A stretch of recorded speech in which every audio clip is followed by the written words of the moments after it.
오늘의 말씀 제목은 그리스도인의 세 가지의 정체성이라는 말씀 제목으로 우리 성도님들과 함께 나누고자 합니다. 먼저 말씀에 들어가기 전에 우리 성도님들께 한 가지 질문을 먼저 하고자 합니다. 우리 옆 사람을 바라보시면서 자기를 한번 소개해 보실까요? 어떻게 소개를 하겠습니까? 우리 한번 옆 사람에게 소개 한번 해보시죠.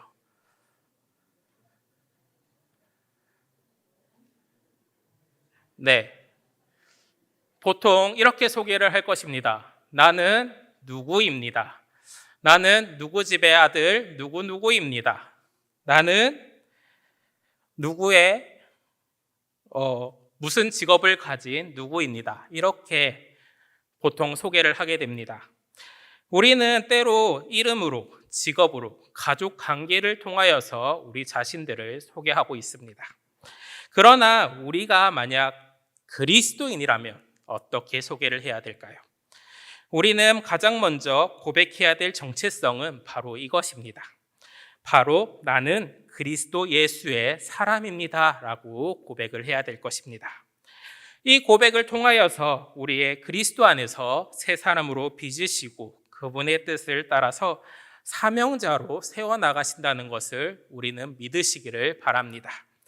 오늘 우리가 읽은 이 디모데후서는 바울이 믿음의 아들 디모데에게 보낸 말씀을 함께 나누고자 하는 것입니다. 디모데는 젊은 목회자였습니다. 세상은 점점 더 어두워지고 있고 교회의 외부는 핍박과 내부의 혼란 가운데 놓여지고 있는 것을 보고 있는 디모데에게 바울은 이렇게 한마디로 이야기하였습니다. 너도 고난을 감당하는 그리스도인이 되어라. 병사처럼 선수처럼 농부처럼 살아가라 라고 한마디로 이야기하였습니다. 이 말씀은 단지 디모데에게만 주어지고 있는 말씀은 아닙니다. 오늘 우리가 지내고 있는 우리에게도 동일하게 주어지는 말씀입니다. 우리도 지금 쉽지 않은 이 시대 속에 살아가고 있습니다. 믿음이 지키기 어렵고 복음을 전하기도 어려운 이 시대를 살아가고 있습니다. 그러나 주님은 여전히 우리를 그리스도의 사람으로서, 사명자로서, 하나님의 군사로서 계속해서 부르고 있는 것입니다.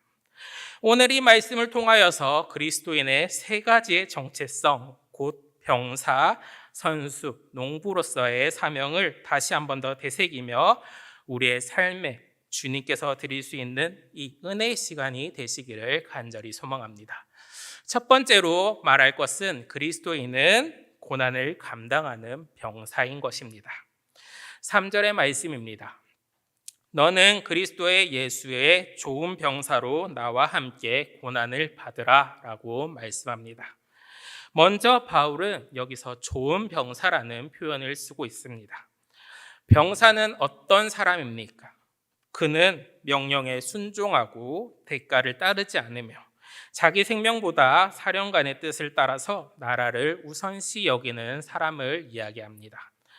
병사는 언제나 준비가 되어 있어야 하는 것입니다.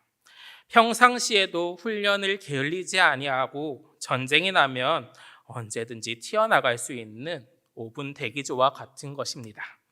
두려워하거나 도망쳐서도 안 되는 존재인 것입니다. 그는 자신의 안락함보다는 권리를 앞세우지 않고 오히려 그것을 내려놓고 명령에 복종하는 사람을 이야기합니다. 바울은 디모데에게 이렇게 이야기하였습니다. 너도 그런 병사가 되어라. 고난을 회피하지 말고 나와 함께 짊어지라 라고 말하였습니다. 여기서 우리는 중요한 말씀을 보게 됩니다. 나와 함께 고난을 받으라. 고난은 혼자 감당하는 것이 아닙니다. 고난은 함께 지어지는 것입니다. 나 홀로 싸우는 것이 아니라 믿음의 공동체와 함께 주님과 함께 짊어지는 것을 이야기하는 것입니다. 우리의 삶에서도 언제나 고난은 계속해서 찾아오고 있습니다. 질병으로 찾아올 때가 있고 가정의 갈등으로 찾아올 때가 있으며 자녀 문제로서 재정의 어려움으로써 신앙의 위기로서 수많은 고난들이 우리 가운데 찾아오고 있습니다. 그럴 때 우리는 병사처럼 사명을 붙잡고 나아가야 된다는 것입니다. 내 삶이 주님께 속해 있다는 이 분명한 정체성으로서 우리가 버텨나가야 된다는 것입니다. 저는 이 말씀을 묵상하다가 한 명의 인물이 떠올랐습니다. 바로 그 인물이 누구냐면 닉 부이치치라는 인물입니다. 그는 사진을 보다시피 태어날 때부터 팔과 다리가 없이 태어난 인물입니다. 어린 시절부터 수많은 조롱과 따돌림을 겪으면서 그는 하나님께 이렇게 외쳤다고 합니다. 왜 저에게 이런 고통을 주셨습니까? 하지만 그는 예수님을 인격적으로 만난 후에 그의 삶에 변화가 일어났습니다. 이 고난이 끝이 아니라 하나님의 사명이라는 것을 깨우치게 된 겁니다. 예수님은 내 삶에서 고난을 없애준 것이 아니라 그 고난 속에서도 사명을 보게 해주셨고, 그는 그 사명을 깨달아서 지금도 전 세계를 돌아다니며 하나님의 사랑을 전하고 있는 복음의 전도자로서 사명을 다하고 있습니다. 사랑하는 우리 부산지인 믿음의 가족 여러분, 우리가 모두가 각자의 전쟁터 속에서도 매일 힘든 날을 보내고 있으실 것입니다. 이곳을 도망치기도 하고 싶으실 것입니다. 하지만 주님은 그곳에서 우리를 부르시며 좋은 병사로서 계속해서 거듭나기를 원하고 계십니다. 고난의 끝이 아니라 바로 시작입니다. 그리스도의 좋은 병사로서 사명을 붙들고 주님과 함께 고난을 함께 짊어지면서 나아가는 우리 부산지인 모든 믿음의 가족 여러분들이 되시기를 소망합니다. 두 번째로, 그리스도인은 말씀을 규칙을 따르는 선수입니다. 5절의 말씀을 보게 되면 경기하는 자가 법대로 경기하지 아니하면 승리의 간을 얻지 못할 것이며 라고 이야기합니다. 두 번째로 바울은 경기하는 선수를 예를 들어서 설명하고 있습니다.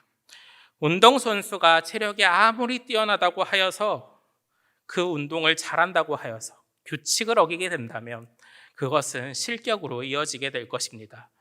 아무리 축구를 잘하고 공을 멋있게 차고 골을 넣었다고 해도 그 골이 오프사이드가 된다면 무효골이 되는 것처럼, 아무리 빠르게 달려도 트랙을 벗어나서 그 선수가 규칙을 어기게 되어서 그 또한 무효로 된다면 아무 소용이 없을 것입니다.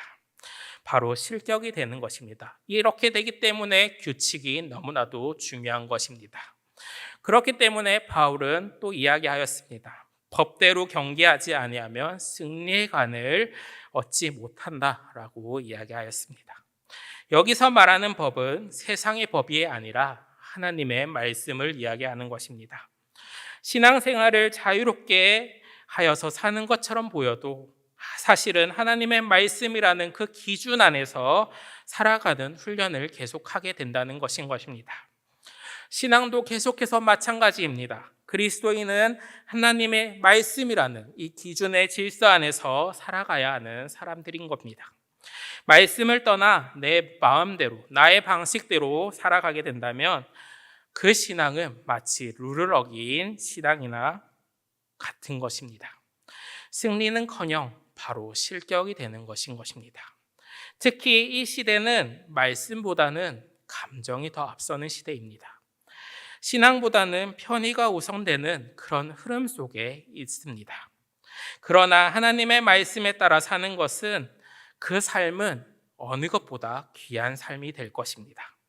성실하고 정직하고 말씀 안에서 달려가는 자에게는 바로 생명의 면류관을 주신다라고 하나님께서 약속하고 있는 것입니다. 우리 부산지인 믿음의 가족 여러분, 우리의 믿음은, 경주는 아직 끝나지 않았습니다. 주어진 날 속에서 하나님의 말씀이라는 그 트랙 위에서 계속해서 뛰어가고 있는 것입니다.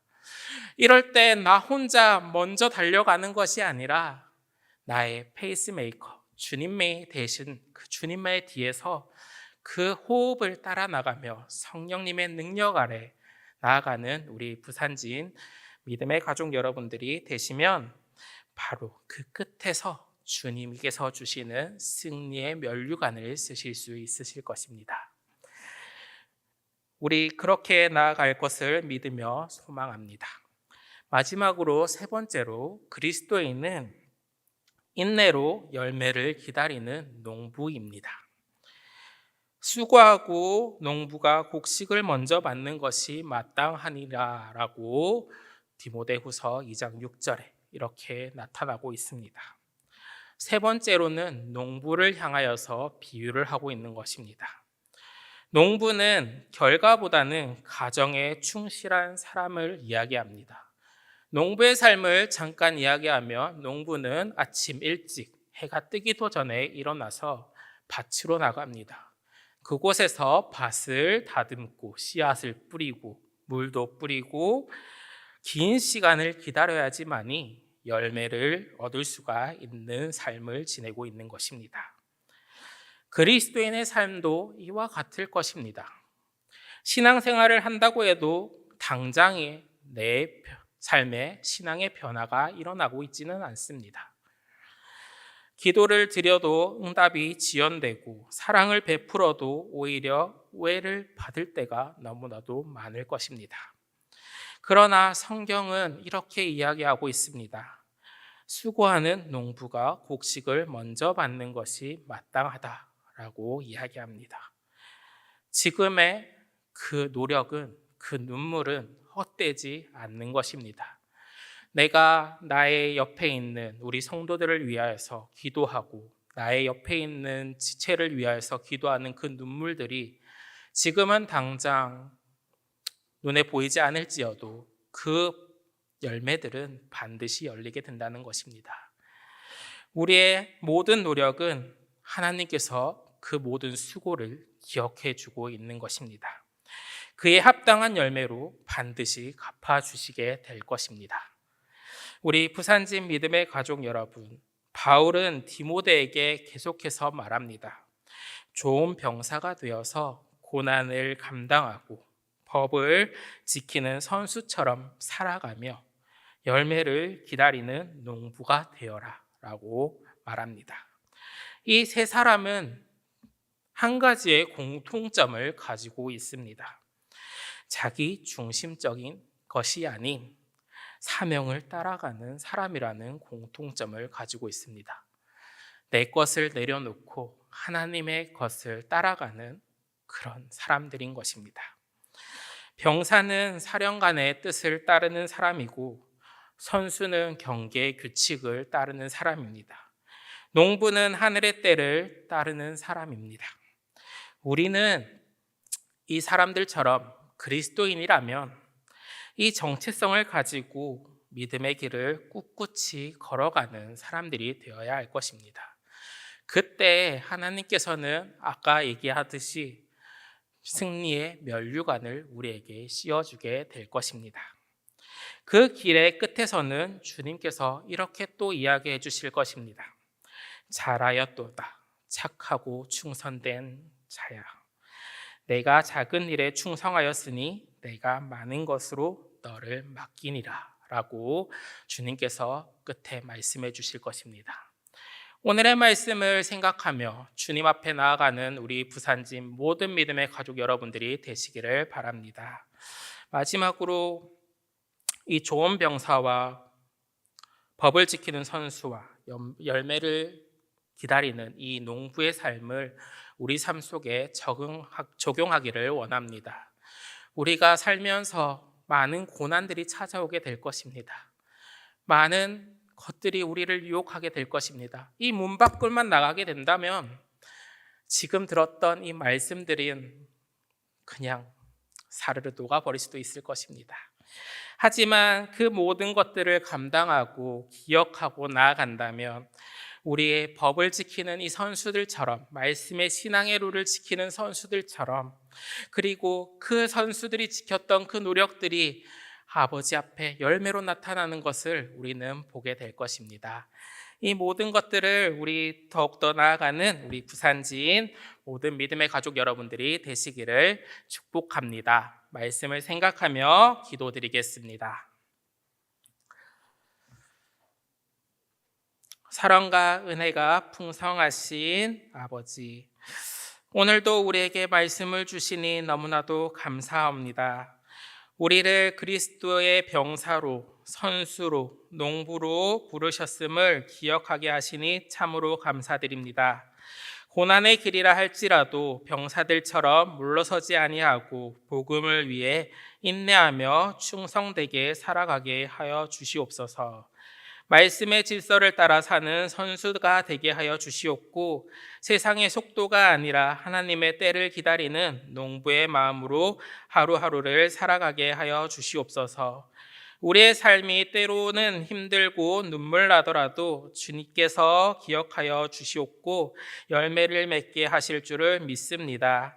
끝까지 믿음으로 이 길을 걷게 하시고 그 끝에 잘하였도다 착하고 충성된 종아라는 주님의 음성을 더욱더 듣게 하여 주시옵소서.